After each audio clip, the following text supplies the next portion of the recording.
Good morning, students. Question of chapter Nutrition in Animals. We revise.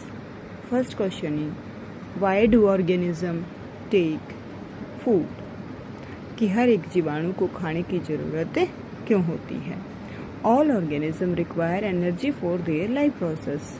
हर एक जीव को अपने जीवन से रिलेटेड क्रियाएं करने के लिए, चाहे वो डाइजेशन है, चाहे न्यूट्रिशन है, चाहे ट्रांसपोर्टेशन है, तो सभी क्रियाओं के लिए उन्हें क्या करना पड़ता है बेटा? एनर्जी यूज़ करनी पड़ती है। और एनर्जी कहाँ से मिलेगी उन्हें? वो एनर्जी उन्हें खाने से मिलती है। तो कौन कौन से एनिमल्स? प्लांट्स और एनिमल्स। जबकि प्लांट्स क्या है बेटा? ऑटोट्रॉप्स, जो अपना खाना खुद बना लेते हैं by the process photosynthesis. Plant prepare their own food with the acquired nutrition from the surrounding, that is abiotic component like soil, air, water and sunlight. पेड़ पौधे ऑटोट्रॉप्स कहलाते हैं क्योंकि वो अपना खाना सनलाइट से, क्लोरोफिल की प्रेजेंस में, आसपास से CO2, carbon dioxide and water की हेल्प से अपना खाना खुद बना लेते हैं। नेक्स्ट, एनिमल्स, जो दूसरी तरफ एनिमल्स हैं, वो अपने खाने के लिए या तो दूसरे एनिमल्स पर डिपेंड रहते हैं या फिर प्लांट्स पर डिपेंड रहते हैं। तो animals need to get food from either plant और animals. So we can say that every organism take food, की हर एक जीवाणु को खाने की जरूरत होती है। Question number second, distinguish between A parasite and saprophyte.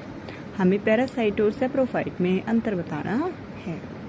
Saprophytes होते हैं बेटा जो डेड और डिकेइंग मैटर से, जो गली सड़ी चीज़ों से और मृत जीवों से खाना प्राप्त करते हैं, like fungi and bacteria. Parasites live on a host and get their food in the expense at the host. एक ऐसा परजीवी जो उसी पेड़ पर रहेगा और उसी प्लांट से वो खाना प्राप्त करेगा, यानी वो जीव क्या कहलाते हैं बेटा? पैरासाइट्स, परजीवी जो दूसरों पर ही निर्भर रहते हैं। Example like Cuscuta, that is अमरवेल, जो एक येलो सी रस्सी टाइप की होती है बेटा, पेड़ों पर होती है, लिपटी चारों तरफ से। एक जिस पेड़ पर वो रहना शुरू कर दे, उसी पेड़ से वो खाना शुरू करेगी, दैट इज उस पेड़ की ग्रोथ को वो रोक देगी। और लेकिन परजीवी की जो ग्रोथ है वो बढ़ती रहेगी। Next question, how would you test the presence of starch in a leaves?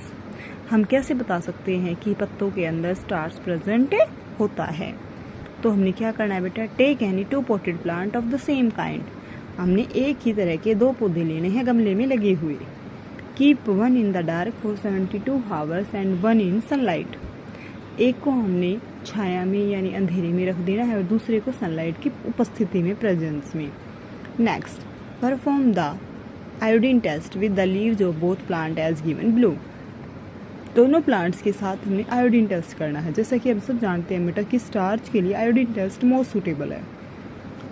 Leave the pot, अब उस पोट को हटाओ, which was earlier kept in the dark, जो अंधेरे में रखा हुआ था। Now 1 leaves can take for test. हर एक पौधा, एक पत्ता हम टेस्ट के लिए लेंगे।